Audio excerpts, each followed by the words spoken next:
এরপর প্রশ্ন হলো মৃত ব্যক্তির জন্য কি কি আমল করলে তাদের কবরে পৌঁছাবে। মৃত ব্যক্তির জন্য আমরা যে আমলগুলো করলে তাদের কবরে পৌঁছাবে, তাদের আমলনামা যুক্ত হবে, এর মধ্যে থেকে দোয়া এবং দান এই দুইটার পরে কোনো তেমন দ্বিমত নাই। সমস্ত উলামা একরামে একমত, সবচেয়ে বেশি মৃত ব্যক্তির জন্য উপকার হবে কোন জিনিসটা? দোয়ার চাইতে উপকারী কিছু নাই। এক হাদিসে আসছে নবীজি সাল্লাল্লাহু আলাইহি ওয়াসাল্লাম বলেছেন, একজন মানুষ মৃত্যুর পর তাকে আল্লাহ রাব্বুল আলামিন জান্নাত দিয়েছেন, জান্নাতি হিসাবে তার মর্যাদা আল্লাহ তাআলা বাড়িয়ে দিয়েছেন, আফার ক্লাসে দিয়ে দিচ্ছেন, প্রমোশন দিয়ে দিচ্ছেন। সে বলে যে আমাকে উপরের ক্লাসে জান্নাত দেওয়া হলো, ব্যাপার কি? মানুষ মরার পরে তো কোনো আমলের সুযোগ নাই, আমি তো কোনো আমল করি না যে আমাকে ক্লাস উন্নতি করে দেওয়া হলো, এটা কেন হলো, মানে এই সুবিধাটা আমি কিভাবে পাইলাম, আমি জানতে চাইবে। তখন আল্লাহ তাআলার তরফ থেকে তাকে বলা হবে, এটা তোমার দুনিয়াতে রেখে যাওয়া সন্তানরা তোমার জন্য যে দোয়া করেছে, সেই দোয়ার কারণে তোমার মর্যাদা বৃদ্ধি করে দেওয়া হয়েছে। তো এই জন্য দোয়া হলো মৃত ব্যক্তিদের জন্য সবচেয়ে বড় করণীয়, মেইন করণীয় দোয়া। চোখের পানি ফেলে দোয়া করা, আল্লাহ আমার বাবাকে, আমার মাকে, আমার ভাইকে, যে চলে গেছে দুনিয়া থেকে, আল্লাহ আপনি তাকে মাফ করে দিন, আল্লাহ তাকে আপনি ক্ষমা করে দিন, তার অনেক ভুল ত্রুটি ছিল, আল্লাহ আপনি আহকামুল হাকিমিন আরহামুর রাহিমিন, আপনি মাফ করে দেন, আল্লাহ তাকে আপনি জান্নাতুল ফিরদাউসে জায়গা দেন, আল্লাহ তার ভুল ত্রুটি মাফ করেন। এভাবে চোখের পানি ফেলে আপনি দোয়া করবেন। এটা হলো মুর্দার জন্য সবচেয়ে বেশি উপকারী কাজ, সবচেয়ে বেশি উপকারী কাজ, এটা করবেন। খবরদার টাকা ভাড়ায় টাকা দিয়া হুজুর রাইখা দোয়া করাবেন। মৃত ব্যক্তির জন্য দোয়া নিজে করবেন বা ওলামাদের কাছে দোয়া চাইবেন, হুজুর দোয়া করেন, এটা ঠিক আছে। কিন্তু দোয়া করা এক জিনিস, দোয়া চাওয়া এক জিনিস, আর দোয়া করানো কিন্তু আরেক জিনিস। দোয়া করতে পয়সা লাগে না, চাইতেও, কিন্তু করাইতে কি কি লাগে? আগরবাতি লাগবে, আপনার মিষ্টির প্যাকেট লাগবে, হুজুরের হাদিয়া লাগবে, একটা বাজেট লাগবে, তাই না? মৃত ব্যক্তির জন্য দোয়া করাইয়া বিনিময় দিয়া দোয়া করাবেন, এটা জায়েজ, এটা করাবেন না। তো মৃত ব্যক্তির জন্য দোয়া করবে, এটা অনেক বেশি উপকারী। নবী করিম সাল্লাল্লাহু আলাইহি ওয়াসাল্লাম বলেছেন, মানুষ মারা যাওয়ার পরে সব আমল বন্ধ হয়ে যায়, তবে তিনটা আমল খোলা থাকে। এর ভিতরে একটা হলো আও ওয়ালাদুন সালিহ ইয়াদউ লাহ, নেক্সট সন্তান যদি বাপ মার জন্য কি করে? দোয়া করে। এই জন্য তাদের জন্য ক্ষমা প্রার্থনা, ইস্তেগফার এবং দোয়া করবেন। এক। দ্বিতীয় হলো দান সাদাকা, এটা যত করতে পারে তার পক্ষ থেকে, আল্লাহ আমার বাবার তরফ থেকে দানটা করলাম, এই এতিমটা লালন পালন করে, আল্লাহ সওয়াবটা আমার বাবারে দিয়েন। হ্যাঁ, এই মসজিদে আমি এই টাকাটা দিলাম, আল্লাহ সওয়াবটা আমার মায়ের কবরে, ওনার আমল নামায় আপনি যোগ করে দিয়েন। এভাবে তাদের তরফ থেকে দান করতে পারেন। প্রচুর পরিমাণ হাদিসে এর সম্পর্কে বলা আছে। এছাড়া হজমরাও আপনি মুর্দাদের তরফ থেকে করতে পারেন। বহু হাদিসে আসছে এরকম। নবী করিম সাল্লাল্লাহু আলাইহি ওয়াসাল্লাম সাহাবীরা জিজ্ঞেস করছে, ইয়া রাসূলুল্লাহ, আমার মা মারা গেছেন, হজ করতে পারেন না, আমি হজ করতে পারি কিনা? তখন বলেছেন, হ্যাঁ, তুমি তার তরফ থেকে হজ করো। হজমরা মৃত ব্যক্তির তরফ থেকে করা যায়। নামাজ এবং রোজা মৃত ব্যক্তির তরফ থেকে করা যায় কিনা, এটা নিয়েও ফুকাহাদের মধ্যে ইখতিলাফ আছে। ইমাম আযম আবু হানিফা রাহিমাহুল্লাহ, ইমাম আহমদ ইবনে হাম্বল রাহিমাহুল্লাহর মত অনুযায়ী নফল নামাজ এবং রোজা এটা মৃত ব্যক্তির তরফ থেকে করা যায়, অর্থাৎ করলাম, এটা সওয়াব আল্লাহ আপনি তাদেরকে দিয়েন। তবে এক্ষেত্রে ইমাম মালিক রহমতুল্লাহ আলাইহি, ইমাম শাফিঈ রহমতুল্লাহ আলাইহির একটা মত অনুযায়ী ওনার মতে এটা করা যায় না। তো নামাজ এবং আপনার রোজা, মুসলিমের হাদিসে আসছে যে রোজার ব্যাপারে একজন জিজ্ঞাসা করছে, ইয়া রাসূলুল্লাহ, আমার মা ফরজ রোজা রাখতে পারেন নাই, আমি কি তার পক্ষ থেকে রাখতে পারি? নবী সাল্লাল্লাহু আলাইহি ওয়াসাল্লাম বলছেন, হ্যাঁ, তুমি রেখে দাও অন্য সময়ের মধ্যে আর কি। তাহলে বোঝা গেল যে মৃত ব্যক্তির তরফ থেকে রোজা রাখা যায়, কিন্তু মূল কাজ হবে তার পক্ষ থেকে ইস্তেগফার করা, আর দ্বিতীয় কাজ হবে দান সাদাকা করা। এরপর ফজর, জোহর, আসর, এশার আগে সুন্নত পড়ি, কিন্তু মাগরিবের সুন্নত কেন পড়বো, কেন পরে পড়বো?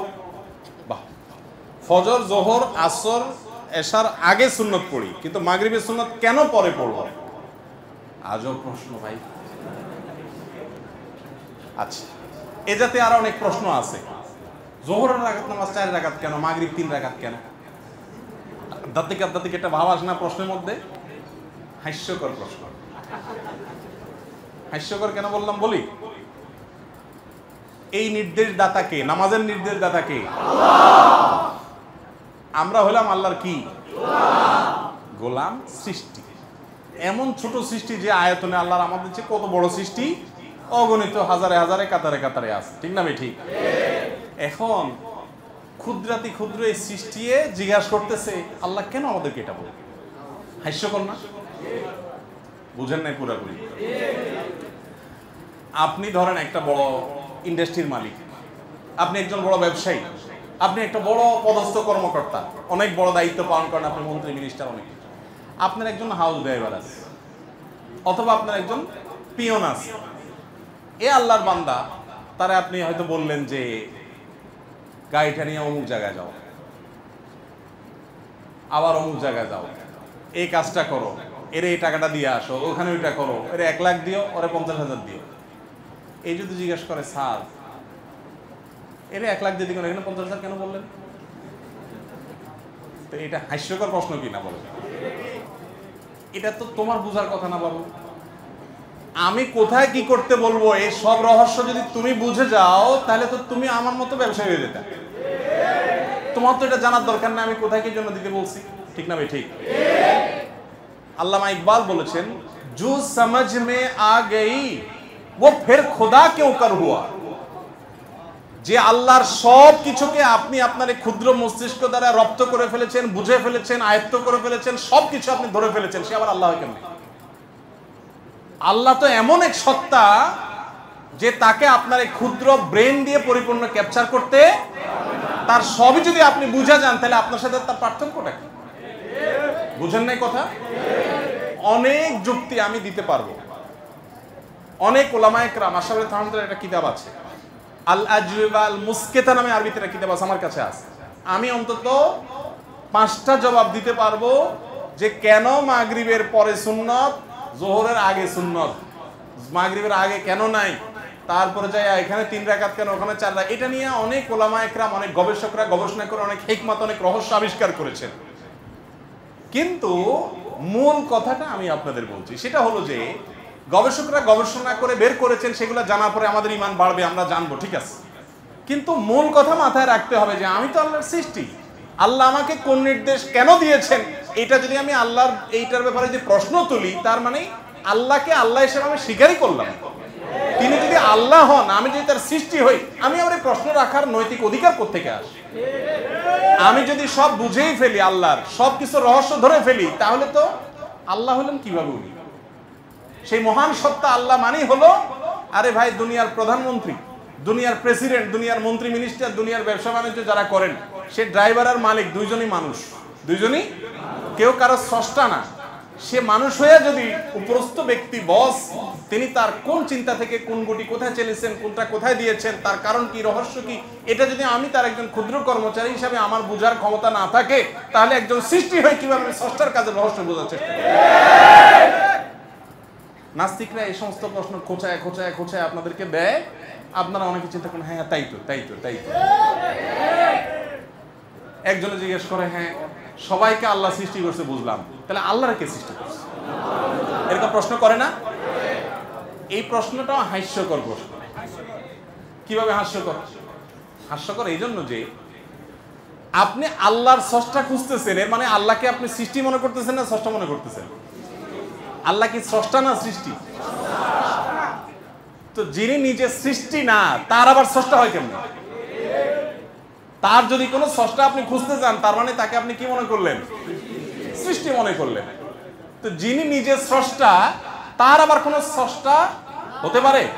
তার যদি স্রষ্টা থাকে নাউজুবিল্লাহ, তাহলে তো তিনি আর স্রষ্টাই হলেন না, তিনি নিজে কি হয়ে গেলেন? এইসব হাস্যকর প্রশ্ন অনেকে আমাদেরকে দেয়, আমরা মনে করি হ্যাঁ তাই তো তাই তো, আরে কি জানি কি। আমার কাছে একবার একজন একটা প্রশ্ন নিয়ে আসছে অনেক আগে, আমি তখন ছাত্র, যশোরে আমি পড়াশোনা করি। আমার কাছে নিয়ে আসছে, বলো হুজুর একটা জটিল প্রশ্ন আছে খুব, উনি মোসে তাওটাও দিয়ে বসতেছেন, ভালো মানুষ। তো আমি বললাম যে আপনি আগে স্বাভাবিক হন, প্রশ্ন পরে করেন। কেন? আমি তো যেইভাবে আপনি মোসে তাওটাও দিতেছেন, মনে হয় যে এই প্রশ্ন উঠতে চান। এমনও হইতে পারে আপনার প্রশ্ন শুনে আমি ঠিক করে হাসে দিব, কারণ এটা কোনো প্রশ্ন হলো, এত সহজ প্রশ্ন হতে পারে, কিন্তু আপনি মনে করতেছেন আজকে ধরছি হুজুর রে। তো অনেকে এই ধরনের প্রশ্ন করেন, বিশেষ করে ইসলাম বিদ্বেষী আমাদের যে বন্ধুরা আছেন ওনারা। আমরা তো আমাদের রবের উপর ঈমান আনছি, ঠিক না? ঠিক। আপনি যদি সব কিছু বুঝে বুঝেই করবেন, আপনার বুঝে না খাটলে করবেন না, তাহলে তো আপনি আল্লাহর প্রতি ঈমানদার না, আপনি আপনার বুঝের ঈমানদার। আপনি গোলাম কি আপনার বুঝেন না আপনার আল্লাহর? আপনি দুনিয়াতে যা বুঝেন তার সব সঠিক, জীবনে বহু কিছু বুঝছেন সঠিক, পরে ভুল হয়েছে, এরকম হয় নাই? তাহলে আপনার বুঝের উপরে কিভাবে আপনি ভরসা করতে পারেন? গোলাম আপনিও, গোলাম আমিও। আমি আহকামুল হাকিমের গোলাম, আপনি আপনার নফসের গোলাম। আপনি আপনার প্রবৃত্তির গোলাম, আমি রব্বুল আলামিনের গোলাম। আপনি আপনার বিবেকের গোলাম, আমি বিবেকের সৃষ্টিকর্তার গোলাম, ঠিক না? ঠিক। অতএব এই সমস্ত হাস্যকর প্রশ্ন শুনে আপনারা খুব সিরিয়াস হয়ে যাবেন, এটা সিরিয়াস হওয়ার কিছু। আস-সুন্নাহ ফাউন্ডেশন, উম্মার স্বার্থে সুন্নাহর সাথে।